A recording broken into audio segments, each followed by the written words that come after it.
Hi guys! Ayan, nagbabalik po ang inyong lingkod para po sa part 2 ng ating one-on-one interview kay Ma'am Camille. Ayan, hello Ma'am Camille. Si Kiray ang nag-abot sa akin nung nasa buko. Dahil dapat gagawin ay February 10. Hindi na inabot. Kinuha niya pa sa Japan nung magkasama sila sa Madrid. Si Kiray pala yung naging siya pala yung ng sing-sing na yan ha. Kung proposal, kailan nag-propose si Bundo? Dapat nga nung 20. February 20, 2023. Ay hindi inabot. Ayun daw yung target din, sabi sa akin. Okay. Grabe na. Habang pinaghahandaan niyo madam yung kasal niyo ni Joby, paano po nagsimula ang kanyang sakit? Saan po na, halimbawa, paano na umpisahan na meron na siyang bawal na siyang kumanta, dinala niyo sa doktor? Tingin ko ng October, bago siya mag-birthday, medyo sakitin na siya noon. Ayaw niyang magpa-check kasi takot niya siya sa doktor. Sabi niya, hindi po, ganito lang yan, ganyan lang yan. Di sabi ko, nagsabi ka kapag may nararamdaman ka, wala naman daw, ganyan. Tapos November, namanas yung paa niya. Nung namanas na yung paa niya, doon ako hindi pumayag na hindi siya dali sa hospital. Kasi may something na yun pagka gano'n. Pagpunta namin sa hospital, yung nga na, ICU din siya pero 1 day lang. Tapos namanas yung paa niya. Yung sinabi niya, kiss-kiss ko yung kanyang puwet, yung tumatay siya, yun yung first hospital niya. Meron na high blood pala siya, tapos yung ugat niya sa puso, yung mga ugat nagbabara. Tapos ayun, after nun, pagkalabas namin, 1 week lang, ito naman yung pangalawang hospital. Doon na nangyari. So, unang hospital, binawalan na po ba siyang? Oo. Binawalan na siya.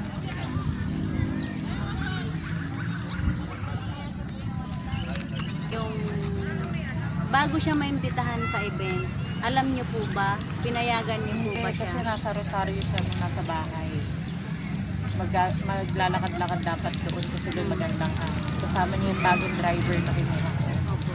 Kasama niya yun. Tapos hindi ko alam na in-invite pala siya din para pumunta sa...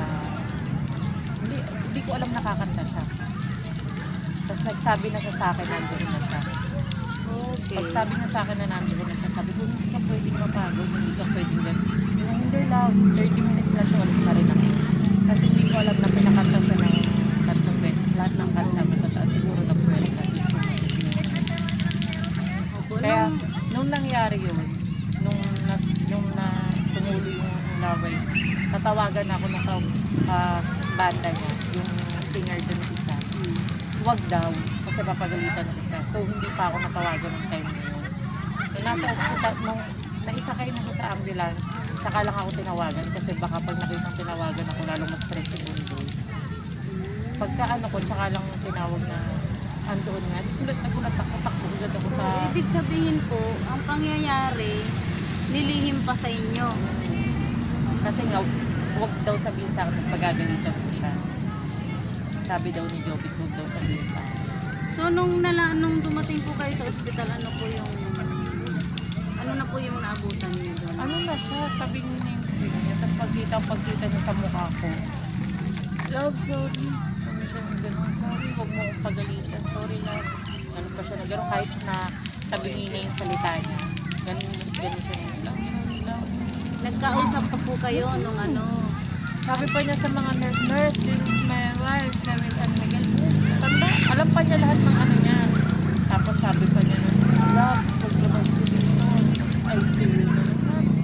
Paglabas ko dito, kahit hindi pa March, masalan mo na ako ha.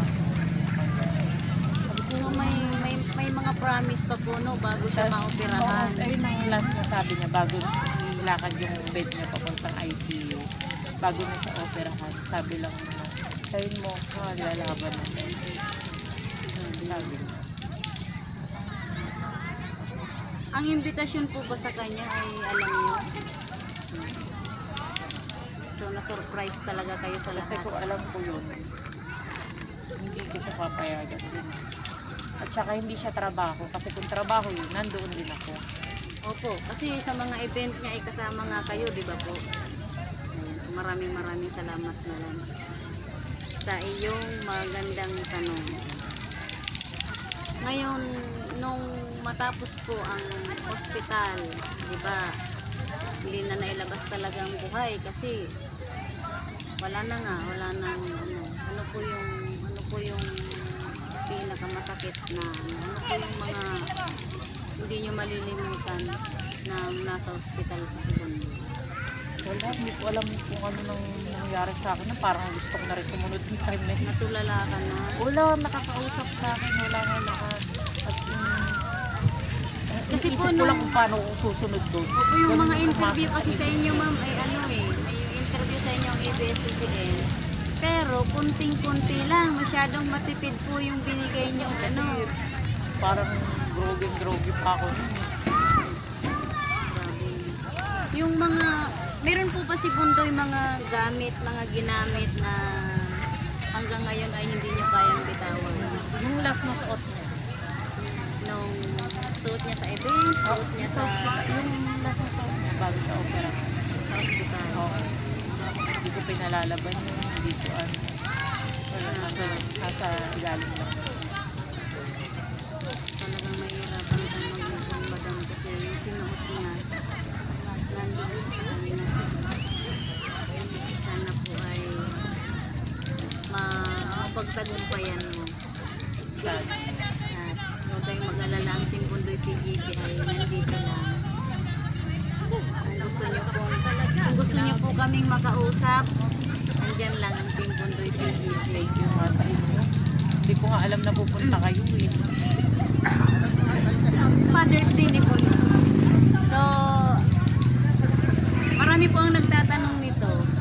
Magkakaroon daw po ba ng usuleyo si Bundoy? Ang napag-usapan naman ng family, oo, banda doon baka sa hindi biro eh. O hindi naman po talaga biro Hindi yung biro ang kulang 4M na abutin sa syempre puro gastos at halos nakawala lang. Opo, tsaka na ospital pa si nanay. Na hospital pa si mama, tapos nagsabay-sabay pa yung mga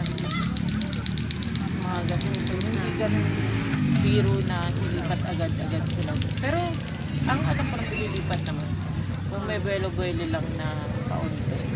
Ngayong katatapos niya lang po yung kanyang 6 months nung 9, di ba po?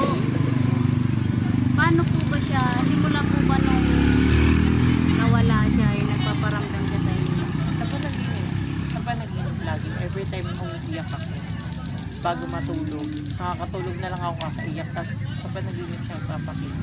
Sa panaginip po, ano po yung mga nasasabi niya sa inyo? Halimbawa? Hindi ko makalimutan yung 5 months na yun. Iyak ako ng iyak. Iyak ako ng iyak noon. Hanggang sa nakatulog na ako. Tapos nagpakita siya sa panaginip ko na sabi niya, hindi kita iiwan. Hindi kita iiwan. Tatlong beses na sinabi. Pag-gising ko, wala na. Lagi siyang umiiyak doon sa panaginip. Pag umiiyak ako, kaya siguro Kasi ayaw niyang malulungkot ka. Paano ang isang Camille na wala si Jovit Valdivino? ang hirap. Nagpapakabisi na nga lang ako sa kung ano-ano nang tinatanggap kong trabaho para hindi ako magstay sa bahay. Kasi Pero lagi ganun mo siyang din eh. maalala eh. At Pag the end uwi of mo, the day, pag natapos na lahat ng trabaho mo, hindi pa rin pwedeng, pero kahit pa paano nababawasan naman, lalo na pag nasa labas ako, nagtatrabaho, nababawasan naman siya. pag kayo ma'am ay nasa labas, lagi po kayong mag-iingat para po, kasi hindi rin po siya matutuwa if ever na hindi natin inaasahan.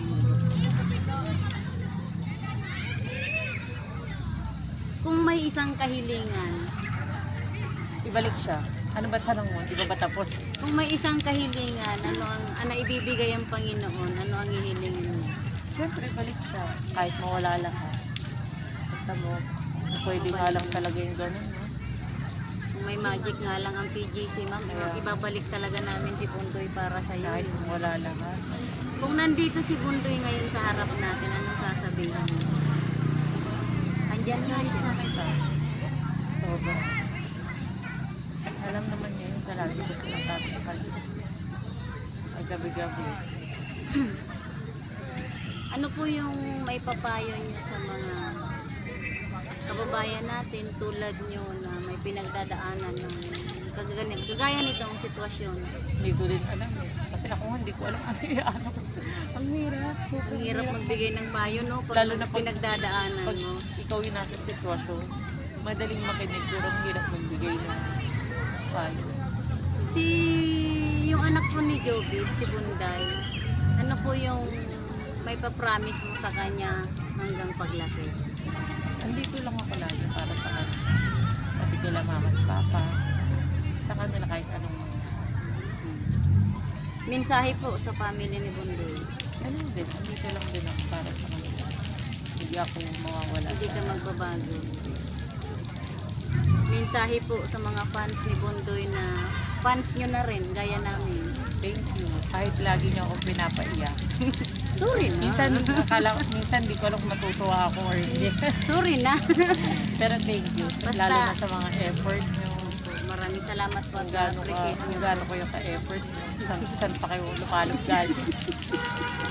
Galing pa po thank kami you. sa Saudi America. Sobrang thank you. Ayan. Mensahe po sa mga bashers. Thank you din. Mabuhay kayo hanggat gusto niyo. Ano pong masasabi nyo dun sa yung pati kwarto nyo ay mukha na daw kayong mangkukulam. Hindi. Si Jobit nagpintura noon. Kaya kulamin ko talaga kayo. Mangkukulam talaga. Guys, pagka yung personal na kasi nilang mano yun Hindi eh. kasi gusto ni Jobit din eh. Kasi gusto niya pag nagpapahinga sa blackout, madilim. So, sana hopefully makarating kami sa room na yun. Mapagbigyan Malay tayo. Oh, malay nyo may pag-asa. Ayan, so, ayan. Maraming tapos na po ang aking katanungan. Thank you. Maraming salamat Ma'am Camille Thank you. sa Camille pagpapaunlak. and Miguel. Ayan. Ma'am Camille, please welcome guys. Thank you po. Nag-iisang asawa ni Bundoy, Camille and Miguel. Alam mo, dalawa. Ayan. Thank you, Tatlo thank pa you. nga eh, joke lang. Thank you po, bye-bye.